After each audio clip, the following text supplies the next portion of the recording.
ತೆರೆವರೆಗೆ, ಸ್ಯಾಂಡಲ್ವುಡ್ನಿಂದ Bollywood ಹಾಲಿವುಡ್ವರೆಗೆ, modelling ಜಗತ್ನಿಂದ ಮೆಟ್ gala red ಕಾರ್ಪೆಟ್ವರೆಗೆ complete cine ಜಗತ್ನಲ್ಲೊಂದು ಸುತ್ತು filmy ಬಾಯ್ಗೆ ಸ್ವಾಗತ. ನಾನು ಸಂಗೀತ ರಂಗನಾಥ್.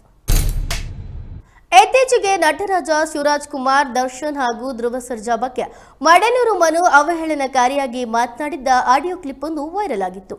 ಆ ಆಡಿಯೋ ಕ್ಲಿಪ್ ವೈರಲ್ ಆಗ್ತಿದ್ದಂತೆ ಶಿವರಾಜ್ ಕುಮಾರ್, ನಟ ಧ್ರುವ ಸರ್ಜಾ, ದರ್ಶನ್ ಅಭಿಮಾನಿಗಳು ತೀವ್ರ ಆಕ್ರೋಶ ಹೊರಹಾಕಿದ್ರು.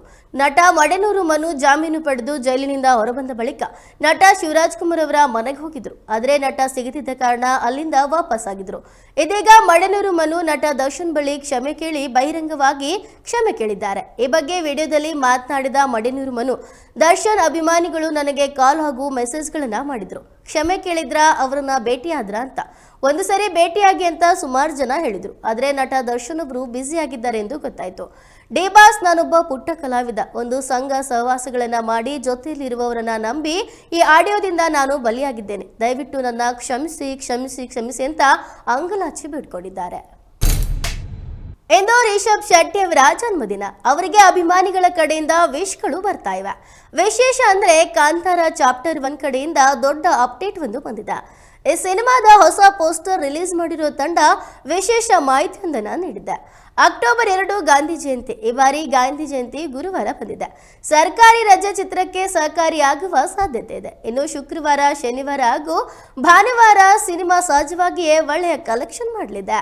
ಆ ಬಳಿಕ ಅಕ್ಟೋಬರ್ ಮಧ್ಯದಲ್ಲಿ ದೀಪಾವಳಿ ಬರಲಿದೆ. ಇದು ಕೂಡ ಸಿನಿಮಾಗೆ ಸಹಕಾರಿಯಾಗಲಿದೆ. ಇಂಥ ಚಾನ್ಸ್ನ ತಂಡ ಬಿಡಲು ರೆಡಿ ಇಲ್ಲ. ಹೀಗಾಗಿ ಅದಕ್ಕೆ ತಕ್ಕಂತೆ ಕೆಲಸ ನಡೀತಾ ಇದೆ. ರಿಲೀಸ್ ಆಗಿರುವ ಪೋಸ್ಟರ್ ಅದ್ಧೂರಿಯಾಗಿದೆ. ರಿಷಬ್ ಶೆಟ್ಟಿ ಅವರು ಕೈಯಲ್ಲಿ ಕೊಡಿಲಿ ಹಾಗೂ ಗುರಾಣಿ ಹಿಡಿದಿದ್ದಾರೆ. ಗುರಾಣಿಗೆ ಬಾಣಗಳು ಚುಚ್ಚಿವೆ. ಹಿಂಭಾಗದಲ್ಲಿ ಬೆಂಕಿ ಇದೆ. ರಿಷಬ್ ಶೆಟ್ಟಿ ಮುಖದಲ್ಲಿ ಆಕ್ರೋಶದ ಜ್ವಾಲೆ ಕಾಣಿಸ್ತಾ ಇದೆ. ಈ ರೀತಿಯಲ್ಲಿ ಪೋಸ್ಟರ್ ಮೂಡಿ ಬಂದಿದೆ. ದಂತಕಥೆಯ ಮುನ್ನುಡಿ, ಆ ನುಡಿಗೊಂದು ಪರಿಚಯ, ಮನದಾಳದ ಕಥೆಗೆ ಮತ್ತೊಮ್ಮೆ ಸ್ವಾಗತ ಎಂದು ಪೋಸ್ಟರ್ನಲ್ಲಿ ಬರೆಯಲಾಗಿದೆ.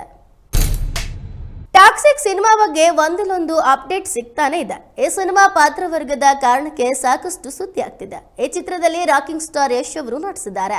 ಈ ಸಿನಿಮಾ ಬಗ್ಗೆ ಫ್ಯಾನ್ಸ್ ನಿರೀಕ್ಷೆ ಇಟ್ಕೊಂಡಿದ್ದಾರೆ. ಈ ಸಿನಿಮಾಗೆ ಸಂಗೀತ ಸಂಯೋಜನಾ ಆಯ್ಕೆ ಸಂಪೂರ್ಣ ಫೈನಲ್ ಆಗಿದೆ.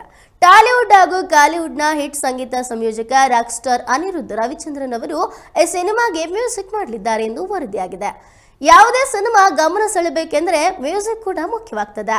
ಈ ಮೊದಲು ತಮಿಳಿನಲ್ಲಿ ರಿಲೀಸ್ ಆಗಿ ಹಿಟ್ ಆದ ಜೈಲರ್ ಚಿತ್ರಕ್ಕೆ ಮ್ಯೂಸಿಕ್ ಕೊಟ್ಟಿದ್ದು ಅನಿರುದ್ಧ್ ಅವರೇ. ಈ ಹಾಡುಗಳು ಗಮನ ಸೆಳೆದವರು. ಚಿತ್ರದ BGM ಕೂಡ ಪ್ರೇಕ್ಷಕರಿಂದ ಹೆಚ್ಚಿನ ಅಂಕವನ್ನ ಪಡೆಯಿತು. ಅನಿರುದ್ಧ್ ಅವರು ಈ ರೀತಿಯ ಹಲವು ಹಿಟ್ ಚಿತ್ರಗಳಿಗೆ ಸಂಗೀತ ಸಂಯೋಜನೆ ಕೂಡ ಮಾಡಿದ್ದಾರೆ. ಅವರನ್ನ ಟಾಕ್ಸಿಕ್ ಚಿತ್ರಕ್ಕೆ ಆಯ್ಕೆ ಮಾಡಲಾಗಿದೆ ಎನ್ನಲಾಗ್ತಿದೆ.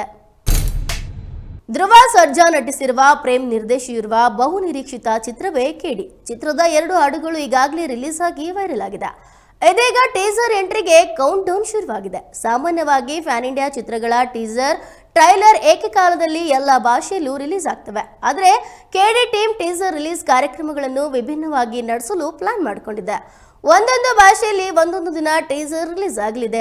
ಆರಂಭಿಕವಾಗಿ ಇದೇ ಗುರುವಾರ ಮುಂಬೈನಲ್ಲಿ ಹಿಂದಿ ಭಾಷೆಯ ಟೀಸರ್ ಮಧ್ಯಾಹ್ನ ರಿಲೀಸ್ ಆಗುತ್ತೆ. ಅದೇ ದಿನ ಹೈದರಾಬಾದ್ನಲ್ಲಿ ತೆಲುಗು ಭಾಷೆಯ ಟೀಸರ್ ರಿಲೀಸ್ ಆಗುತ್ತೆ. ಕನ್ನಡದಲ್ಲಿ ಯಾವಾಗೆಂದು ಕಾಯ್ತಿದ್ದ ಫ್ಯಾನ್ಸ್ ಕುತೂಹಲಕ್ಕೆ ಇದುವರೆಗೂ ಉತ್ತರ ಕೊಟ್ಟಿಲ್ಲ ಕೆಡಿ ಟೀಮ್.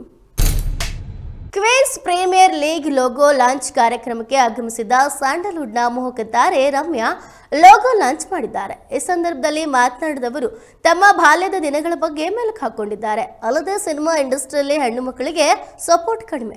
ಕ್ರೀಡೆಯಲ್ಲಿ ಗಂಡು ಮಕ್ಕಳು ಡಾಮಿನೇಟ್ ಮಾಡ್ತಾರೆ. ಹೆಣ್ಮಕ್ಳು ಕ್ರೀಡೆಯಲ್ಲಿ ಭಾಗವಹಿಸಬೇಕು ಎಂದಿದ್ದಾರೆ. ಬಡವ ಶ್ರೀಮಂತ ಎನ್ನದೇ ಆಡೋ ಆಟ ಅಂದ್ರೆ ಅದು ಕ್ರೀಡೆ. ನಾನು ಬಾಸ್ಕೆಟ್ಬಾಲ್ ಪ್ಲೇಯರ್, ಅದರಲ್ಲಿ ನಾನು ಪ್ರವೀಣೆ. ನಾನು ಹೈಟ್ ಕಮ್ಮಿ ಇದ್ದೀನಿ ಅಂತ ಅಲ್ಲ, ಸ್ಪೋರ್ಟ್ಸ್ಗೆ ಹೈಟ್ ಮ್ಯಾಟರ್ ಆಗೋದೇ ಇಲ್ಲ. ಅಪ್ಪು ನಾನು ಇಬ್ಬರು RCB ತಂಡಕ್ಕೆ ರಾಯಭಾರಿ ಆಗಿದ್ದೆವು. ಕನ್ನಡ ಚಿತ್ರರಂಗದಲ್ಲಿ ಯೂನಿಟಿ ಕಾಣಿಸ್ತಿಲ್ಲ. ಈ ರೀತಿ ಸ್ಪೋರ್ಟ್ಸ್ ಹಮ್ಮಿಕೊಂಡ್ರೆ ಆಗಲಾದ್ರೂ ಒಗ್ಗಟ್ಟು ಕಾಣಿಸ್ತದೆ ಅಂತ ಹೇಳಿದ್ದಾರೆ. ನೋಡಿದ್ರಲ್ಲ, ಇದಾಗಿತ್ತು ಇವತ್ತಿನ ಟಾಪ್ 5 ಫಿಲ್ಮ್ ನ್ಯೂಸ್. ನೋಡ್ತಾ ಇರಿ ಪ್ರಜಾಶಕ್ತಿ ಟಿವಿ, ಇದು ನಿಮ್ಮ ಧ್ವನಿ.